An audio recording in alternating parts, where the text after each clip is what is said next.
하나님의 말씀 마태복음 2장 13절로 23절 말씀입니다. 그 중에 13절로 15절 말씀을 함께 봉독하겠습니다. 마태복음 2장 13절로 15절 말씀만 함께 봉독하겠습니다. 그들이 떠난 후에 주의 사자가 요셉에게 현몽하여 이르되 헤롯이 아기를 찾아 죽이려 하니 일어나 아기와 그의 어머니를 데리고 애굽으로 피하여 내가 네게 이르기까지 거기 있으라 하시니 요셉이 일어나서 밤에 아기와 그의 어머니를 데리고 애굽으로 떠나가 헤롯이 죽기까지 거기 있었으니 이는 주께서 선지자를 통하여 말씀하신 바 애굽으로부터 내 아들을 불렀다 함을 이루려 하심이라. 아멘. 성탄의 현장, 우리 예수 탄생을 축하하는 이 기쁨의 자리에 함께하는 여러분들을 축복하고 또 환영합니다. 세상이 주는 그 어떠한 이 기쁨보다도 우리 예수님께서 이 땅에 오셨다라는 것을 정말 기뻐할 수 있는 저와 여러분들 되시기를 주님의 이름으로 축원합니다. 여러분들은 누군가로부터 선물을 받아본 적이 있으십니까? 정말 이 선물이라고 하는 것은 받는 사람에게 기분 좋게 하는 것이 참 아주 귀한 어떤 그런 이 감정이 있습니다. 감동이 있죠. 그런데 그런 선물도 몇 가지로 나눌 수가 있는데, 우선 크게 오랜 기간 깊이 생각하고 저 사람이 무엇을 받으면 좋을까, 이 준비한 그런 잘 준비된 선물과 갑자기 급조된 선물은 그 내용물이 똑같다 할지라도 그 느낌이나 그 받는 사람의 감흥은 완전히 다릅니다. 예를 들어 결혼 기념일 선물이 그렇죠. 오랫동안 정말 정성껏 준비한 남편의 선물과 까맣게 잊어버리고 있다가 부인의 이상한 눈치나 무심코 발견한 달력의 동그라미나 이 별표 같은 것을 우연히 보게 되어서 당일 저녁에 허겁지겁 준비한 그러한 선물, 이것은 분명히 같은 내용물이라 할지라도 전혀 다른 느낌을 줄 것입니다. 또 성탄절을 맞이하여 전하는 크리스마스 카드나 성탄 선물도 마찬가지죠. 자신은 전혀 보낼 생각도 하지 않고 있었는데 뜻밖의 상대방이 보내오는 바람에 미안한 마음에 성탄이 꽤 지나서 주는 선물이나 또 어떤 그 카드를 받았을 때 이러한 급조된 선물과 카드는 뭐 그다지 큰 정성이 담겨 있지 않는 것입니다. 그렇습니다. 이 진정한 선물이다라고 하는 것은 뭐 비싸고 싸고 뭐 귀하고 덜 귀하고 뭐 그런 것을 따지기 이전에 오래전부터 미리 줄 계획을 세우고 잘 준비해서 주는 선물, 바로 이것이 상대방의 마음을 기쁘게 하고 감사함으로 받게 만드는 선물이 될 것입니다. 오늘 본문에 우리 하나님께서 사람에게 주신 최대의 선물이 있다라고 선포하고 있습니다. 바로 구세주 예수의 탄생이죠. 성부 하나님께서는 당신의 사랑하시는 독생자를 죄인인 저와 여러분들에게 보내주셨습니다. 정말 이것은 최고의 선물입니다. 갑작스럽게 준비하신 선물이 절대로 아니었습니다. 어떤 충동이나 마지못한 어떤 사정이 생겨서 베풀어 주신 그러한 선물이 절대로 아니었습니다. 만약 갑작스럽게 주신 선물이라면 그 의미는 분명 반감될 것입니다. 물론 하나님께서는 결코 그럴 분이 아니셨죠. 여러분, 구세주 예수 탄생은요, 하나님께서 인류에게 주시는 최고의 선물이요, 사랑의 선물입니다. 더 나아가 최장 시간을 준비를 거쳐서 보내주신 정말 귀한 선물인 것입니다. 오늘 본문 말씀이 바로 이것을 증거하고 있습니다. 장차 오실 메시아에 대한 예언들, 이 구약의 예언들이 바로 이것이죠. 그 메시아 예언은 창세기 때부터 시작이 됐습니다. 그리고 구약 성경 전체에 이 곳곳에서 정말 여러 이러한 기사가 자세하게 기록되어 있는 것을 보게 됩니다. 이러한 사실은 메시아의 강림이 결코 우연의 결과가 아니다라는 것을 증거해 줍니다. 어찌어찌 하다가 예수님이 오셨다? 절대로 아니라는 거죠. 하나님이 즉흥적인 기분에 이끌려 행하신 일이 결코 아니라는 것을 증명해 줍니다. 마태복음에 예수님의 탄생에 관한 사건이 기록될 때도 바로 이러한 사실이 누차 강조되고 있습니다. 우리 마태복음 1장 22절 말씀 함께 읽겠습니다. 이 모든 일이 된 것은 주께서 선지자로 하신 말씀을 이루려 하심이니 이르시되. 이렇게 예수의 아버지 요셉에게 예수님의 탄생이 계시되었던 것입니다. 오늘 본문 마태복음 2장 13절로 23절에도 사사건건마다 이 모든 일이 된 것은 주께서 선지자로 하신 말씀을 이루려 하심이다 라고 똑같은 구절로 정결되는 것을 봅니다. 오늘 2025년 성탄절을 맞이하여서 예수님의 탄생에 따른 아주 특별한 사건들이 정말 얼마나 정확하게 미리 예언되어 있는지를 살펴보고, 우리 하나님께서 베풀어 주신 구세주 예수라는 선물에 진심으로 감사 올려드릴 수 있는 저와 우리 경양의 성도님들 되시기를 주님의 이름으로 축원합니다. 먼저 예수님께서 애굽으로 피신하실 것이 성경에 예언되었습니다. 우리 마태복음 2장 13절로 15절 말씀 한번 다시 읽겠습니다. 그들이 떠난 후에 주의 사자가 요셉에게 현몽하여 이르되 헤롯이 아기를 찾아 죽이려 하니 일어나 아기와 그의 어머니를 데리고 애굽으로 피하여 내가 내게 이르기까지 거기 있으라 하시니 요셉이 일어나서 밤에 아기와 그의 어머니를 데리고 애굽으로 떠나가 헤롯이 죽기까지 거기 있었으니 이는 주께서 선지자를 통하여 말씀하신 바 애굽으로부터 내 아들을 불렀다 함을 이루려 하심이라. 아멘. 별을 보고 예수님을 찾아왔던 동방 박사들은 결국 헤롯 왕을 배신했습니다. 동방 박사들이 헤롯 왕을 속였던 것이죠.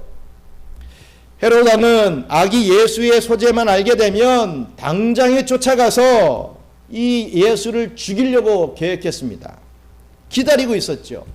동방 박사들이 예수의 위치를 알게 되어 알려주기만을 기다리고 있었던 것입니다. 그러나 결국 이 동방 박사들만 기다리다가 닥쳤던 개신세가 되어버렸죠.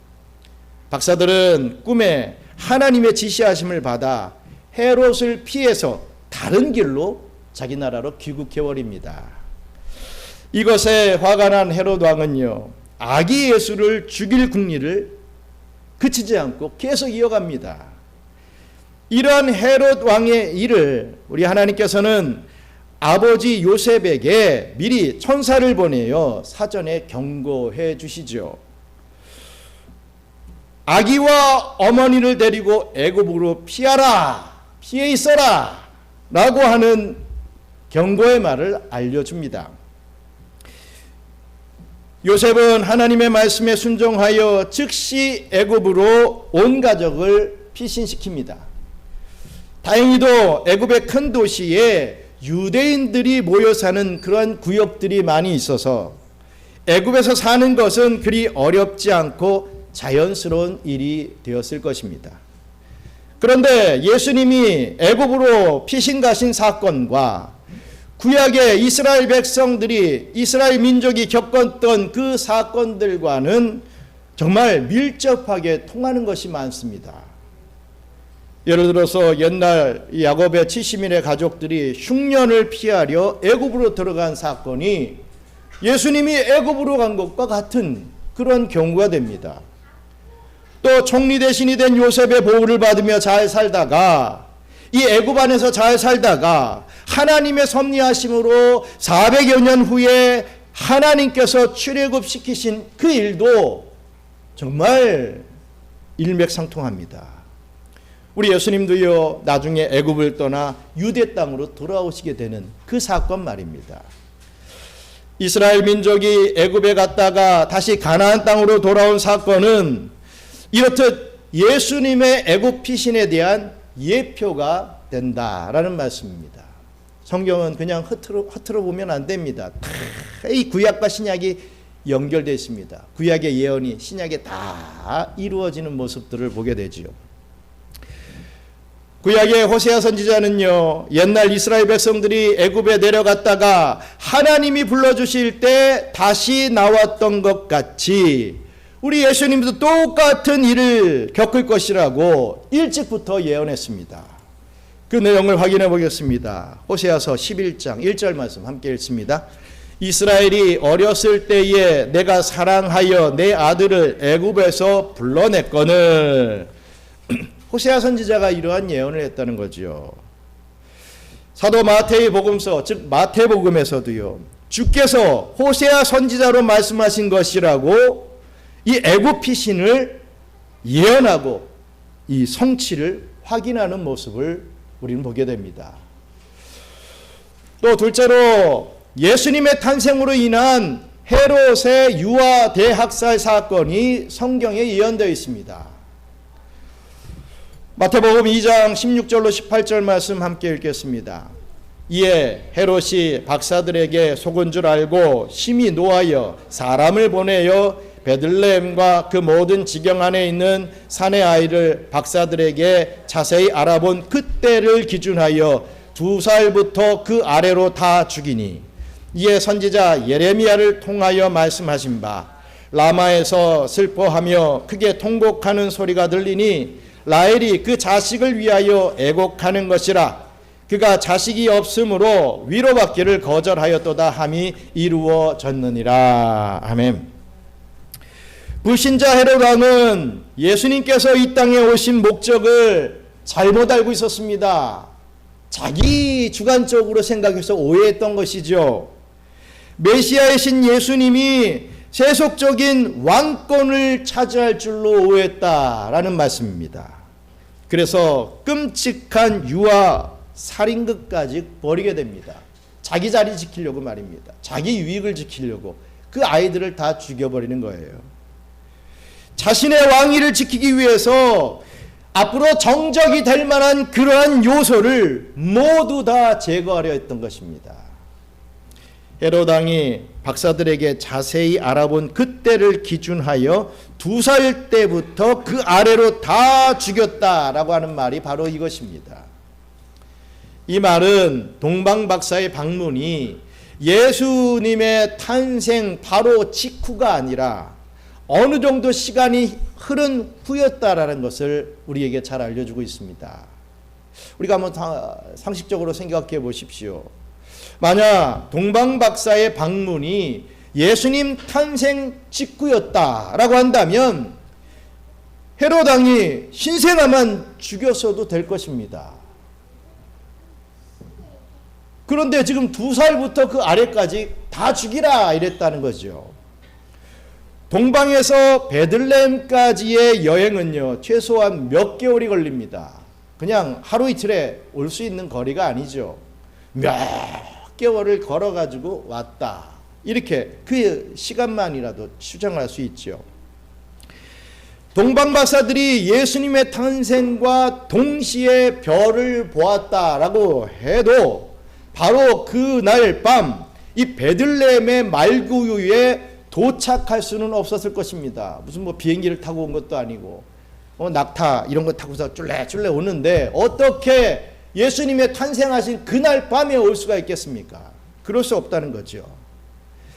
마태복음 1장 11절에 보시면 집에 들어가, 동방박사들이 집에 들어갔다라고 하는 그 기사가 나옵니다. 자, 보십시오. 처음에 예수님은 어디에 계셨습니까? 집안에 계셨습니까? 아니죠. 마구간에 계셨죠. 그럼 마구간에 들어가 이래 했어야 되는데 집에 들어가라는 말씀을 하고 있죠. 그렇다면 왜 어떤 집에 계셨다고 하는 것이겠습니까? 왜 집에 있었다라는 말을 굳이 설명하는 것이겠습니까? 결론적으로 예수님의 탄생 후 최소한 몇 개월이 지난 다음에 이 요셉과 마리아가 아기 예수님과 함께 다시 베들레헴에 와 있었고, 하나님께서는 바로 그 시각에 그 장소에 동방박사들을 인도해 주셔서 만나게 해 주셨다라는 것을 우리는 짐작할 수가 있습니다. 실제적인 근거로 계산해 볼 때 당시 베들레헴은 작은 동네였습니다. 그렇기 때문에 2살 이하의 아이들을 한번 숫자를 세어본다 한다면 아마도 한 30명 정도 그런 아이들이 있었을 것입니다. 2살 밑에 아이들이 한 30명 정도 될 것이라고 추정을 하죠. 30명 정도의 아기들을 죽이는 것, 참 어떻게 보면 참 잔인하고 극악무도하지만 이 헤롯 왕에게 있어서는 정말 아무것도 아니었습니다. 헤롯 왕은 왕권을 잡기 위해 참으로 엄청난 일들을 자행했던 사람입니다. 이전 집권 왕가의 혈족을 단절시키기 위해서 사례를 자해했죠. 이 산헤드린 공회원 반 이상을 또 처형합니다. 자기 말 안 듣는 공회원들을 다 죽여버립니다. 또 300명의 궁중 관리들을 살해해버립니다.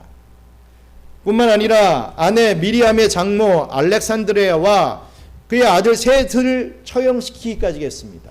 자기의 왕권 유지를 위해서 말입니다. 그래서 생긴 말이 있죠. 여러분들도 잘 아는 말, 유명한 말입니다. 로마 황제 아우구스투스는 이렇게 말했다는 거죠. 헤롯의 아들이 되는 것보다 차라리 헤롯의 돼지가 되는 것이 훨씬 낫다. 이런 말씀 들어봤을 것입니다. 무슨 말입니까? 왜 이런 말이 나왔습니까? 그것은 바로 유대인들은 돼지고기를 먹지 않습니다. 그렇기 때문에 헤롯의 돼지가 되면 돼지고기 안 먹으니까 목숨 보존이 더 쉽다라는 의미에서 그런 말이 생긴 것입니다. 이런 헤롯의 명령으로 베들레헴에서는 엄청난 대학살이 벌어졌던 것이죠. 자기 자식이 눈앞에서 군인들의 칼날에 죽임을 당하는 것을 본 어머니들의 그 마음은 어떻겠습니까? 여러분들의 자녀들이 군인들의 칼에 맞아 죽는 것을 그대로 보고만 있을 수밖에 없는 그 부모의 마음 어떻겠습니까? 어머니의 엄청난 슬픔과 통곡은 정말 어떻게 표현할 길이 없을 것입니다. 정말이지 이러한 상황을 지켜볼 수밖에 없는 어머니의 그 마음은 엄청났을 것이라는 거죠. 성경은 바로 이러한 비극이 있을 것을 일찍부터 또 예언했던 것을 우리가 보게 됩니다. 예레미야 31장 15절 말씀 함께 읽겠습니다. 여호와께서 이와 같이 말씀하시니라. 라마에서 슬퍼하며 통곡하는 소리가 들리니 라헬이 그 자식 때문에 애곡하는 것이라. 그가 자식이 없어져서 위로받기를 거절하는도다. 아멘. 이 말씀이 바로 그 예언의 말씀입니다. 예수님을 죽이기 위해서 2살 아래의 이 사내 아이들을 죽였던 그 사건을 예언하고 있다는 거죠. 여기서 한 인물이 나오죠. 라헬이라고 하는 여자 이름이 나옵니다. 라헬은 야곱의 아내요. 베들레헴 근처에서 장사되었던 여인입니다. 근데 여기서는 그 죽은 라헬을 일컫는 말이 아니라 이스라엘 여인들을 다 총칭해서 대명사로 라헬이라는 표현을 쓴 것입니다. 또 라마에서 큰 통곡 크게 통곡한다. 이런 표현을 지금 쓰고 있습니다. 라마라고 하는 지명이 나오죠. 이스라엘 자손들이 바벨론에게 멸망당하고 포로로 잡혀갈 때 바로 이 라마라는 곳을 지나서 가게 되어 있습니다. 바로 그 장면을 보면서 이스라엘의 어머니들이 애통의 눈물을 흘렸던 사건이 있다는 거지요. 자기 자식이 원수의 손에 붙잡혀 쇠사슬에 묶여 끌려가는 모습을 본다라고 하는 것은 뭐 어떻게 위로하려야 위로할 길이 없는 정말 극심한 비극입니다. 과거 이스라엘의 출애굽의 구원 사건과 마찬가지로 이스라엘이 바벨론 포로로 잡혀갔을 때 겪었던 그 애통 역시 예수님의 탄생을 그대로 예표한 사건이 되었던 것입니다. 그래서 사도 마태는 이 일 역시도 선지자 예레미야로 말씀하신 바가 그대로 성취된 것이다 라고 이렇게 확증하고 있는 것입니다. 그냥 어쩌다가 생긴 사건이 아니라 이렇게 구약의 선지자들 통해서 이렇게 예언이 성취됐다. 봐라. 확증된 거 아니냐. 이 말을 하고 있다는 거지요. 또 끝으로 예수님께서 비천한 신분으로 성장하실 것이 바로 성경에 예언되어 있습니다. 우리 마태복음 2장 19절로 23절 함께 있습니다. 헤롯이 죽은 후에 주의 사자가 애굽에서 요셉에게 현몽하여 이르되 일어나 아기와 그의 어머니를 데리고 이스라엘 땅으로 가라. 아기의 목숨을 찾던 자들이 죽었느니라 하시니 요셉이 일어나 아기와 그의 어머니를 데리고 이스라엘 땅으로 들어가니라. 그러나 아켈라오가 그의 아버지 헤롯을 이어 유대의 임금됨을 듣고 거기로 가기를 무서워하더니 꿈에 지시하심을 받아 갈릴리 지방으로 떠나가 나사렛이란 동네에 가서 사니 이는 선지자로 하신 말씀에 나사렛 사람이라 칭하리라 하심을 이루려 함이로라. 아멘. 결국 예수님을 죽이려 했던 헤롯 왕이 죽게 되지요. 세상의 권력은 영원하지 않습니다. 헤롯 왕이 결국 죽게 됩니다. 어떻게든 왕 이거 안 넣으려고 했던 사람인데 결국 죽게 되더라 이거죠. 헤롯 왕이 죽은 후에 천사가 예수의 아버지 요셉에게 나타나서 다시 이스라엘 땅으로 돌아가라 라고 지시를 내립니다. 그러나 요셉은 유대 지방의 새 왕이 된 아켈라오가 무슨 짓을 할지 두려웠습니다.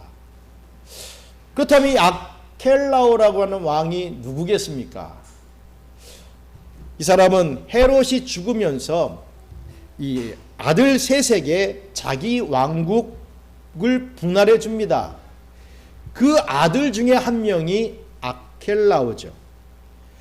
그 중에 유대 땅과 사마리아 또 이두메 지방을 다스리게 된 아들이 아켈라오입니다. 이 사람은 포악한 왕이었습니다. 즉위하자마자 3,000명의 유력 인사들을 숙청했죠. 비교하자면 마치 북한의 김정은 같은 그런 정치를 했던 사람입니다. 그래서 예수의 아버지 요셉은요, 유대 땅으로 돌아가기를 무서워했던 것입니다. 헤롯 왕도 무서웠는데 이 아켈라오도 이 우리 가족 예수를 죽일 거 아닌가 이런 두려움이 있었던 것이죠. 그러자 다시금 천사는 구체적인 가야 할 지역을 알려줍니다. 그냥 이스라엘로 가라 이것이 아니라 어떤 지역으로 가라 라고까지 말씀해 주시는 것을 봅니다. 이스라엘 땅 중에서도 유대가 아닌 갈릴리 지방 나사렛으로 가라 라고 알려주십니다. 결국 예수님께서는 베들레헴이 아닌 나사렛에서 유년기와 청년기를 다 보내게 되죠. 그래서 갈릴리의 나사렛이요 실제적인 예수님의 고향이 되는 것입니다. 그래서 나사렛 예수라고 하는 호칭이 생기게 된 것입니다.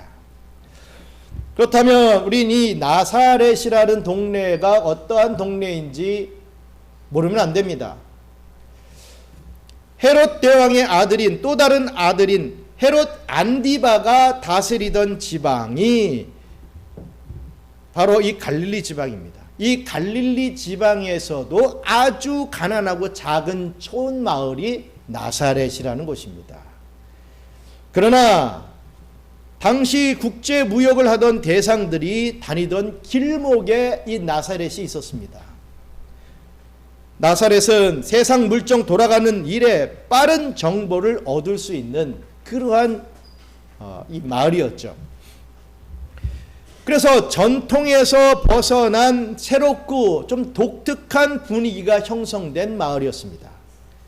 그렇기 때문에 이 나사렛은 전통적 유대인들의 반감과 멸시를 받게 됩니다. 나사렛 하면 아우 저거 형편없는 마을, 아우 재수없는 마을, 이런 식으로 멸시를 받게 됐다는 거죠. 왜? 정통을 따르지 않고 뭔가 조금 이질적인 모습들을 많이 보여주었기 때문입니다. 그래서 생긴 말이 이것입니다. 나사렛에서 무슨 선한 일이 날 수 있겠는가? 우리 요한복음 1장 46절의 말씀이 그러한 배경으로 나온 것입니다. 아우 나사렛에서 무슨 선한 일이 날 수 있겠는가? 이런 말을 했다는 거죠. 안 좋은 감정을 대변하는 말입니다. 그래서 나사렛 사람이라고 하면 가난하고 작은 촌, 비천함, 촌뜨기, 이 혐오와 멸시의 대명사, 이게 나사렛 사람의 뜻이 되어버렸습니다. 또한 본문 23절에 보시면 선지자로 하신 말씀이라고 번역되어 있는 부분은 사실 선지자들로 하신 말씀이라고 해야 옳을 것입니다. 즉 나사렛 사람이라 칭하리라 라고 하는 것은 어느 특정 선지자가 한 말을 직접 인용한 것이 아니라 이사야를 비롯한 여러 선지자들이 장차 오실 메시아께서는 낮고 천한 몸으로 탄생하실 것이며 또한 사람들로부터 멸시와 조롱을 받게 될 것이라고 한 그 예언들을 총칭하는 표현인 것입니다. 그래서 사도 마태는요, 예수님께서 그 성장기를 나사렛에서 보내시게 되었던 그 사실을 두고도 역시 이는 선지자로 하신 말씀을 이루려 하십니다 라고 이렇게 증거했던 것입니다. 사랑하는 경양선교교회 성도 여러분, 예수님의 탄생은 이 본문에서 주께서 선지자로 말씀하신 바, 선지자 예레미야로 말씀하신 바라는 말들과 이루려 하심이니라, 이루어졌느니라 라고 하는 말들이 나타내듯이 구약 곳곳에 이미 예표되고 예언되어 있었습니다. 어느 날 갑자기 예수님이 뿅 하고 나타나신 건 아니라는 거죠. 창세기 때부터 메시아가 올 것이다, 예수가 탄생할 것이다 라고 하는 예언의 말씀들이 선지자들을 통해서 계속되었다는 것입니다. 여러분, 이처럼 예수님의 탄생은요, 우리 하나님께서 오래전부터 정확하게 계획하셨던 일이었고 그 계획을 미리 예언해 주셨던 사건입니다. 또한 하나님께서 그 예언해 주신 그대로 한치의 오차도 없이 완벽하게 성취된 사건, 팩트, 역사입니다. 그러므로 예수님의 탄생은요, 어떤 우연의 결과가 결코 될 수 없다. 예수님 못 믿겠어요. 여러분, 예수님은 사실입니다. 팩트입니다. 못 믿을 이유가 하나도 없다 이거죠. 아주 치밀한 계획과 준비를 거쳐 이루어 주신 준비된 선물이었습니다. 예수님은 이 지구상에 계속해서 태어나고 있는 신생아 중에 하나로 뭐 어찌어찌 하다가 태어난 그러한 생명이 절대로 아니었습니다. 예수님이란 존재는 그저 평범한 한 아기로 태어났다가 뭐 어떤 특수한 성장 환경과 어떤 조건에 의해서 나중에 무슨 성인들 중 한 사람이 된, 그렇게 추앙받는 사람으로 자라나게 된 것 결코 아니었다라는 것이죠. 예수님은 이미 영원전부터 존재하시던 성자 하나님이셨으며 이 땅에 오시기 훨씬 전부터 죄인들에게 메시아, 즉 구세주로 오시기로 예정되어 계셨던 분이셨습니다. 만약 예수님에 대한 예언이 그저 메시아가 탄생할 것이다 라고 하는 그런 말씀뿐이었다면요, 그저 무슨 우연의 일치라고 하든지 아니면 대충 아무에게나 맞아 떨어질 수 있는 일반적인 예언이라고 속단해 버릴지도 모릅니다. 하지만 본문에 기록된 사건들은 너무나도 특별합니다. 절대로 흔치 않죠. 정말 발생하기 드문 일이었으며 그것도 세 가지나 되는 사건들이 연이어져 벌어졌던 것입니다. 바로 이런 특수한 사건들까지 이미 구약 성경에서 정확하게 예언되어 있었으니 이 메시아의 탄생은요, 아무리 보아도 우연의 일치가 절대로 될 수 없는 것입니다. 이처럼 우리 예수님의 탄생은요, 하루아침에 급조된 무슨 날치기 선물 같은 것이 절대로 아니었다는 것입니다. 우리 예수님의 화육 강생이야말로 우리 하나님께서 아무 것이나 손에 잡히는 대로 집어서 포장만 그럴듯하게 씌워서 보내신 그런 선물이 절대로 아니라는 것입니다. 이것은 만세 전부터 이미 예비되어 있던 우리 하나님께서 동원하실 수 있는 모든 사랑과 모든 능력이 완전히 동원되어 철저하게 준비되어 있던 정말 최고의 선물이었습니다.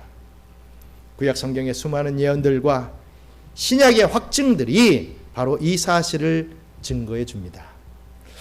실로 우리 하나님께서는 최고의 선물을 우리에게 주셨을 뿐만 아니라 역사상 비교할 대상이 없도록 가장 오래전부터 이미 우리에게 주시기로 작정하시고 계획하시고 준비하신 후에 때를 딱 맞추어서 예수 그리스도를 죄인의 구주로 이 땅에 보내어 주신 것입니다. 그렇다면 그 그리스도 탄생에 담겨 있는 우리 하나님의 정성이 얼마나 깊은지 여러분들이 헤아려 봐야 될 것 아니겠습니까? 우리를 향한 그 사랑이 얼마나 큰지 여러분 좀 느껴봐야 되지 않습니까? 정말 말로 닿을 수 없으며 우리가 조금도 의심하려야 의심할 수 없는 그러한 사실, 팩트가 아니겠습니까? 오늘 이 성탄절을 맞이하면서 하나님께서 죄인에게 가장 큰 선물로 오래전부터 준비해서 보내주신 아기 예수님을 영접하면서 세상을 이처럼 사랑하사 독생자를 주신 그 하나님의 지극한 사랑을 모두 함께 진정으로 감사하며 준비된 감사와 큰 영광을 올려드리게 되는 저와 우리 경양의 성도님들 되시기를 주님의 이름으로 축원합니다.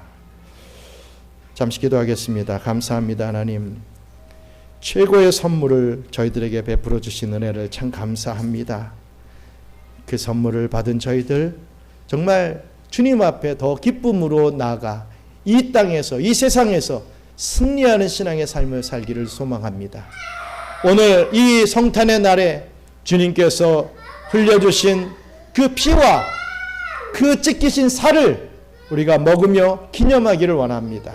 은혜를 베풀어 주시옵소서. 모든 말씀 예수님 이름으로 기도드립니다. 아멘. 이제는 우리 구주 예수 그리스도의 은혜와 여호와 하나님의 그 크신 사랑과 성령님의 교통감화 위로 충만하심이 완벽한 예언의 성취로 준비된 선물인 독생자 예수님을 보내어 주시고 그 예수님을 믿는 자들은 반드시 천국 백성 삼아 주시는 그 큰 사랑에 감복하여 날마다 기쁨과 감사함으로 살아가기를 소망하는 우리 경양선교교회의 모든 성도들 머리머리 위에 남아있는 2025년 이 한 주간 위에 다가올 희망찬 2026년 대망의 새해 위에 이제로부터 영원토록 함께 있을지어다. 아멘.